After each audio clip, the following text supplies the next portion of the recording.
What's going on, guys? It's Anime One back here with another video, and today we're going to be discussing what if Naruto was neglected and ended up like Obito part 5. So let's begin the video.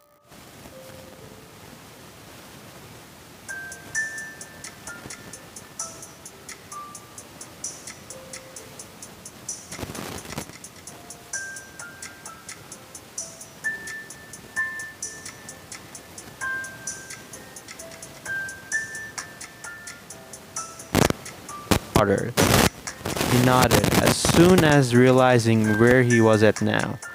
He was now at Tazuna's home place.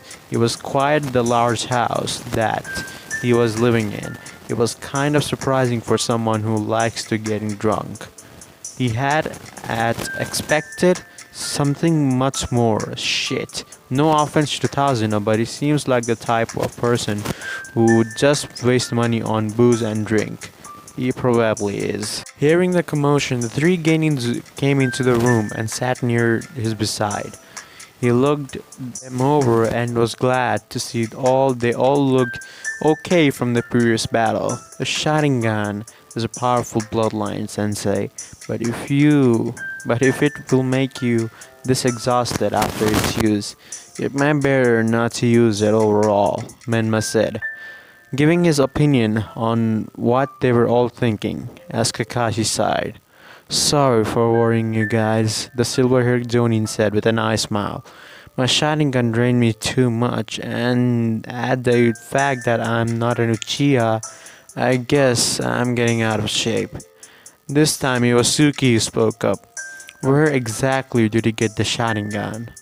I don't feel like talking about that too much at the moment. Also, it's a long story. I'll tell you next time. Now, I have something to ask you. The silver-haired man looked at his Genins. Before I received Team 7, I read reports on you three. I don't have any problem with you, Menma. The redhead nodded. Naruto, I'm quite surprised, as the report said that you graduated as an average student, but your skills and tactic in battle with Zabuza showed otherwise. Very good. The blonde just nodded, as he was glad that Kakashi didn't saw Zabuza's sword phase right through him. And Suki, be honest. Do you have the Sharingan? Kakashi asked. Suki bit her lip and nodded. What stage? He asked. To Tomoe, she said, as Kakashi nodded. Zabuza is most definitely alive, Kakashi said. How? I thought the Honchonin killed him. They snapped towards Suki's voice. Menma nodded, agreeing right along with her. There should be no other way that Zabuza would be alive right now, after what they had just seen. Thought about it for a while, but as soon figured out that he is without a doubt alive. Some eyebrows were raised, curiously at what Kakashi was saying. How do you know? They asked. It's simple. The Senmon needles that stuck Zabuza were anything but lethal. But that person was a Honchonin. Were they not? Don't knew where to hit and where to not hit? Asked Menma, getting a slight nod from Kakashi in return. Yes, but there are few things that you should all know. The Honchonin was supposedly after Zabuza, took him away from our location. Suki raised an eyebrow at this. Does that hold any significance? He asked. Yes, everything that the Honchonin did has significant value. They are not supposed to be taken away after there are people nearby. They destroy their corpse right then and there, no hesitation needed. And the other? They asked again. The Senmon needles were probably used a way to put Zabuza in a death-like state. While Senmon needles are indeed sharp and dangerous, they are not very valuable to killing someone, due to them rarely being able to kill someone, they said. So, what do we do now? We're definitely not strong enough to defeat them head-on, Suki said, slightly gritting her teeth, frustration of her own weakness. We have to prepare quickly. This caused more eyebrows to be raised at them, confused at what Kakashi was saying due to him being absolutely injured to the point where he could barely move.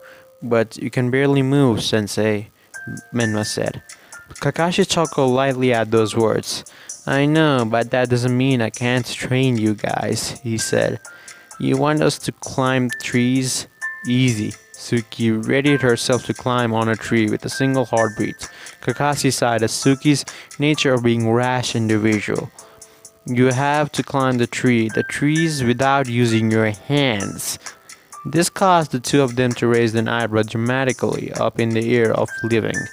The two were confused at what Kakashi was saying to them. How are we supposed to be doing that? Asked Menma, confused at such a thing. By applying chakra to your feet, see? Said Kakashi, as a pair of wooden crutches that were given to him by Tsunami. He walked right towards the tree that was closest to him. By doing this, one simple task, you should be able to improve your chakra control as you evolved throughout this task.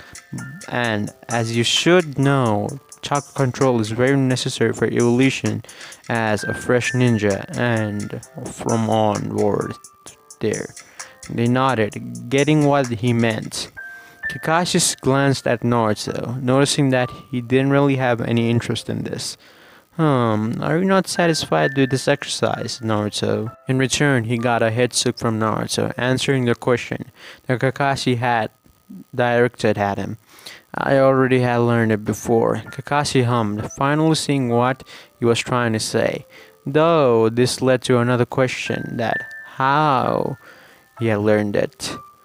Do you know how to do the other one? Yes, Naruto said as Kakashi sighed. Surprisingly, once again by Naruto, he nodded. His head pointed towards a tree that he could stay at. Naruto nodded right back and went towards the tree that Kakashi had pointed to. Everyone else, use a kunai to measure yourself and what you have achieved. The other two nodded, taking one kunai that Kakashi had thrown right at them on the floor. Ah, Minma screamed as Kakashi sighed. His chakra reserves are highest in the team. I will have to teach him some. Personally, he said. Kakashi looked back at Naruto. Can you take care of Suki? I'll have to get Minma out of here before he loses his mind, he said. You make it sound like I am a babysitter. Kakashi's eyes smiled at Naruto, slightly chuckling at those words. It's because I am. See ya! Naruto sighed, nodding his head as he saw Kakashi take Menma away to train him personally. Naruto looked at Suki. It's been another few hours or two since then. Suki was getting angry and angry by the second. She fell down right back at the ground. She laid down, panting due to her being tired. You give up? Naruto asked, his head appearing wide on top of her with a blank stare. Suki widened her eyes, startled by a sudden move that Naruto had just done. You're seeing me upside down. Shut up. Suki sat right up while panting at the continuous rate. She looked right back at Naruto. He was just blankly staring right back at Naruto with a glare. When? What do you mean? Naruto asked.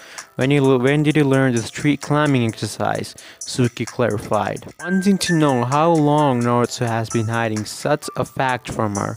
Naruto didn't answer the question for a moment or two. 7 years. I learned it when I was 5. Suki formed a slight pout with her lips as he learned about the bit of information. You're just like my brother, she said. I get that a lot, though I wonder why. Do you know? Suki looked away, nodding her head in a slight grunt at him, but some annoyance being directed at him too. You act like him, you talk like him, anticipate philosopher that knows every corner of life. You're prodigious and inhuman capabilities as shinobi, and finally, you're an asshole, she said. The last one with posed confusion to Naruto. How am I an asshole? He asked. I really don't care, though I'm sure I'm much more blunt and straightforward than your brother. Suki nodded, agreeing with that statement. Yeah, I can see that even after the massacre, you didn't show any emotion. You know, my mother thought of you as her own son, and you Her brother were close, and yet you didn't show any emotion, she said. I guess you're right. Naruto laid right beside Suki. Give me tips, she said, suddenly startling Naruto as he looked dead in her eyes. For tree climbing, Naruto asked. Suki nodded at that, answering the question before he had just asked. Naruto thought about it for a moment before answering the question. Just be relaxed. I saw that you were getting quite tense and angry at your continuous anger. That's really all I have. Suki narrowed his eyes, slightly observing Naruto for a moment. Was he telling her the truth? Yes, definitely. No, he was definitely capable of lying, though Suki just believed it because it was a true fact Naruto had given her. Though he noticed that she wasn't doing it. Are you not gonna do it? Naruto asked. I'll do it later, I have time. Suki laid down on the ground. Naruto shrugged and did the same thing as her and laid on the ground right next to her. This was not a very unfamiliar thing that they had done. The two would usually do this if they trained together late at night for hours and hours. They just kept looking at the moon that shined through the night sky that illuminated the entire elemental nations. The two ignored everything around them and just focused their eyes right towards the moon that was lighting up the entire earth with just its presence alone.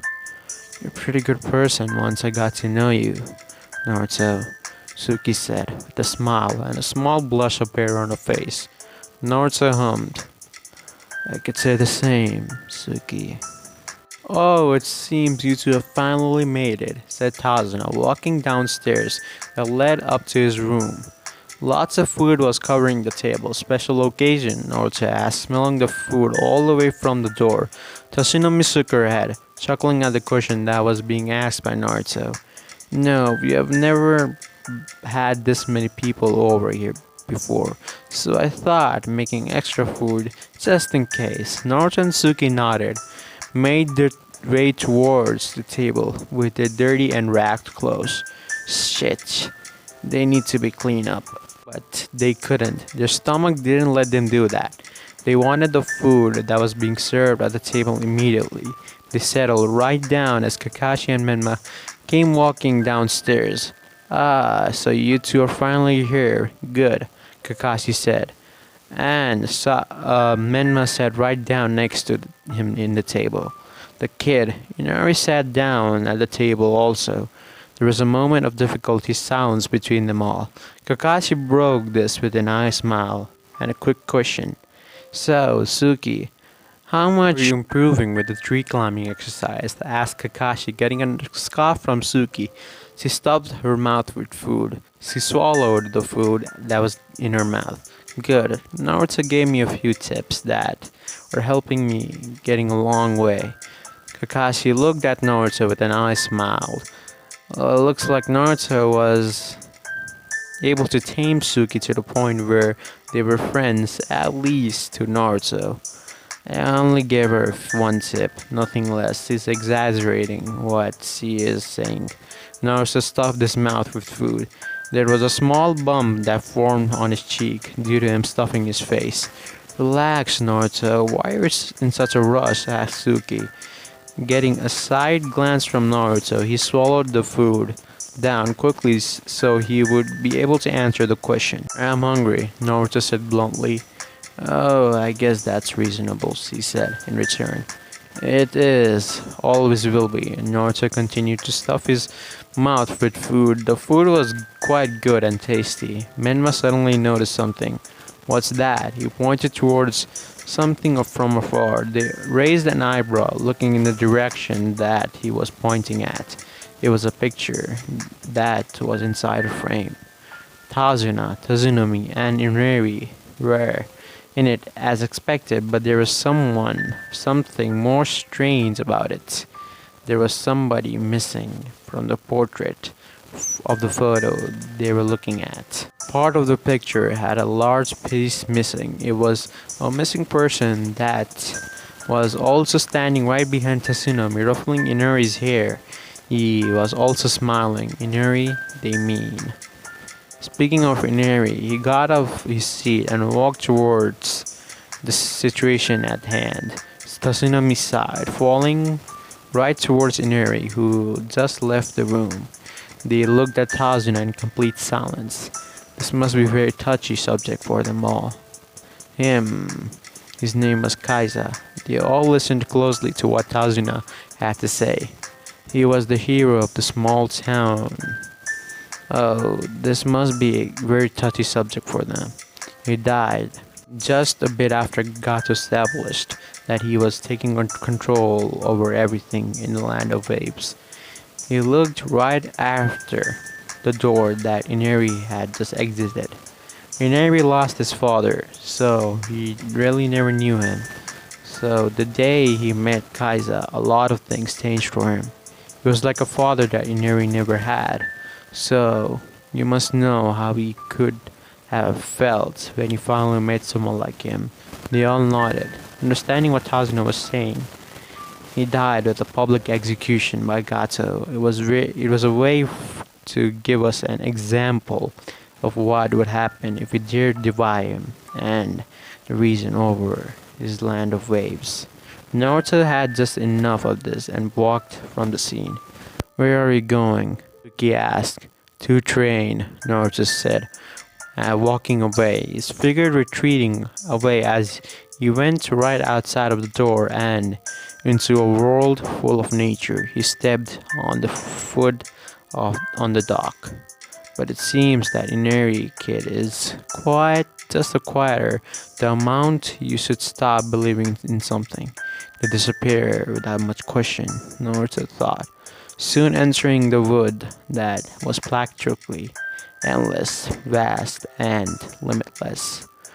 Now, once Naruto was far enough, he got ready for training, but a plant-like creature appeared next to him. "What do you want, Zetsu?" Naruto asked. "It seems that you're getting pretty close to that Uchiha girl," Black Zetsu said. "You've got it all wrong. She is the one who's getting close to me. I need her to get more powerful, and for that, if she gets close to me, I'll only feel her hatred for the village. After what I will do, she's just a pawn, nothing less or more," he said as Zetsu nodded. Dozens, no, hundreds of shadow clones of Naruto himself started to appear all around him in a blink of an eye. He eyed them all with a single glance. He turned on his internal Mangekyo Sharingan towards them. "Come at me," he said. It was the next day. It seems like there were no signs of Naruto. "Hey sensei, shouldn't Naruto be back already? It's dangerous being out there alone," asked Memma. Tiredly yawning after the question, Kakashi sighed, nodding his head at Menma. "Yes, we should go look for him after this. Eat quickly so we can find him." Menma nodded, but after the first bite, there was already a clang apparent all throughout the room. "I'll get him here." Suki got up from her seat and walked towards the door. Menma raised an eyebrow, eyeing Suki as he slowly went out of the house. "Soon you finish your..." Menma couldn't finish his sentence as Kakashi tapped him on his shoulder. He looked back towards the table and he was pointing at and saw Suki had already finished her food. "Oh," Menma said. Suki sighed as he felt the fresh breeze of the wind brush against her face. God, Naruto was just a handful. Seriously. He needed a leash so that he could be put down. She entered the forest and continued to walk around an unfamiliar forest that she stood in right on. She slightly grunted in anger. She had no idea where to go. Where the hell did he go, she thought. A boy who looked like a girl walked through the endless vast forest. He had a basket hanging around off his right hand as he walked around trying to find the herbs. What's this?" he thought, seeing a person from afar. Slightly widened his eyes as he saw Naruto laying on the ground, completely asleep, and that jazz. Zabuza said he wanted to kill him and Kakashi by himself. Is he this much of a threat? he thought, narrowing his eyes and gazed at Naruto. He slowly brought his hands up. His hand hovered over Naruto's neck. But if I do this, I'll be disobeying Zabuza. He retreated his hand away and thought much of easier and simpler way of doing this all. He took his hand and poked Naruto's arm. No reaction. He sighed and did another poke to the arm, but only much harder this time. This caused Naruto to slowly stir up awake. He groggily woke up and sat down. Who are you? Why the hell are you here? Naruto asked. He got a soft smile in return. My name is Haku. I'm here collecting herbs for my injured friend. What's your name? Haku asked. Naruto thought about it for a moment or two. Uzumaki Naruto, Naruto said, responding to Haku's question that he had just asked him. Haku nodded, noticing that his first name was Fistcake and Maelstrom. I see. He looked up and saw Naruto's forehead protector. It seemed that you're affiliated with the village. Konoha, I think. Naruto nodded at that, confirming Haku's suspicion. There was a moment of silence that was soon broken off by Haku's sudden question. Naruto, do you have someone precious? He asked, getting a slight eyebrow raised at him. Naruto didn't think about it. No. Why? Asked Naruto, narrowing his eyes sadly. Haku just had a small, soft smile on her face. At that, he had yet to broken throughout the whole conversation. Because I believe someone can only become truly strong when they have something or someone they want to protect. Naruto scoffed at that.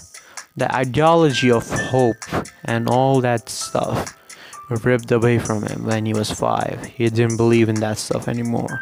Suki walked through the forest trying to look for the missing Naruto. When she had left the house earlier, Suki thought that this was going to be an easy task. Guess he was wrong on many levels. God, Naruto sure was at a difficult spot to fucking find. Suki soon saw 2 people from afar. She squinted her eyes and saw 2 people who were exactly. One was Naruto and the other one was a girl, Suki thought. Seeing an unknown person slowly walk away from Naruto, she narrowed her eyes at the unknown girl that she was walking past. She did not like her one bit. Why? Isn't it obvious? Naruto saw Suki approach him with a look in her eyes. Oh, he was definitely fucked. What? Why are you looking at me like that? He asked, wondering why she was glaring at him. Who were you talking to? She asked. The person name was Haku. He's a guy, if you were wondering. Suki slightly widened her eyes, narrowing her eyes right at the suspicious Naruto in front of her. Huh? A guy? How can you be so sure? He looks exactly like a girl. He's almost as pretty as I am. Well, won't disagree with you on that, but you definitely are a little more prettier. But isn't it obvious? What the hell do you mean? It's not obvious at all. Naruto shrugged his shoulders, confused on why she was getting so worked up. He wasn't anything important. Collecting herbs for a person. He must be quite well versed in his knowledge of medicine. Suki scoffed, though nodding in agreement. Though it was one time for Suki to continue to train. I'll wait until you're finished. You should be done within another hour or so. You progressed quickly in the tree climbing exercise. Naruto walked towards the nearest tree to him, but the farthest tree from Suki. As expected of myself, she said.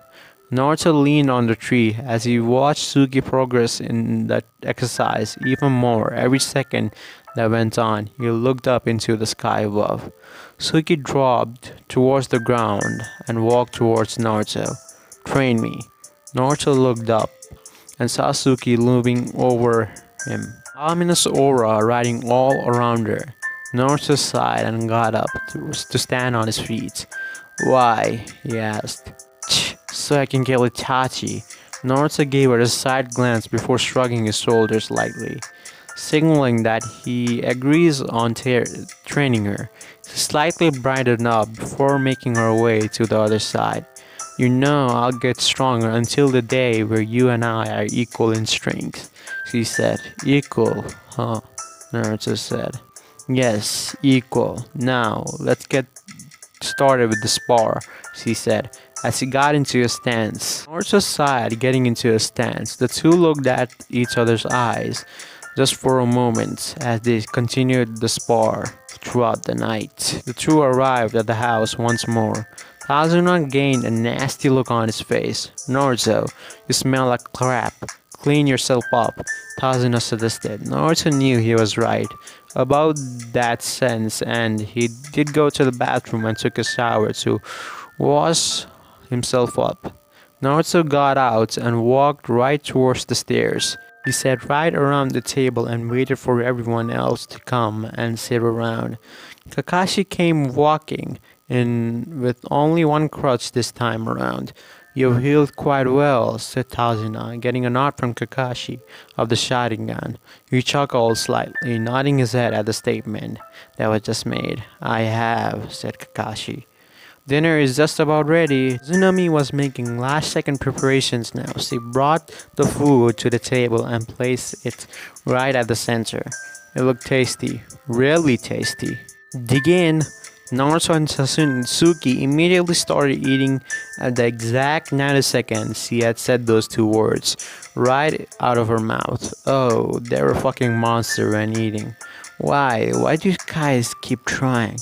Everyone suddenly grew silent and looked at the person, just voiced themselves to everyone present at the table. It was Inari.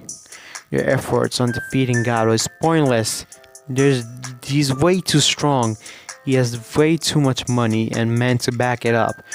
You said it yourself. He has real assassination work for him. And there were tears spilling down the boy's face. You all don't know what we went through, what this whole land has been through. Because of Gato, you all have been living in a peaceful place of luxury. Naruto clenched his hands into a fist. Last time I checked, you don't know us either, kid. This immediately silenced Inari up. Naruto looked up at Inari with a blank and dull face with lifeless eyes. Thinking and actually knowing are two different words with different meanings. Thinking you know someone is nothing but half-assed thing, but actually knowing someone is concentrate. You think you know us, but do you? This made Inari's eyes widen. Hope is equal to giving up. If you want this to end, do something about it. Ninjas never have helped you, and even if we died, the red hair over there is the son of the Hokage. The Hokage will hunt down Gato and kill him at any cost if we kill the son. Gato might be strong, but do you honestly believe that he can kill the man who single-handedly ended the third great ninja war himself? That made Inari shut up. Naruto turned away from his table. Wake up to reality, kid. Stop living in your fantasies. The Naruto slowly walked up, away, intending to go to sleep, because if we don't, you'll die.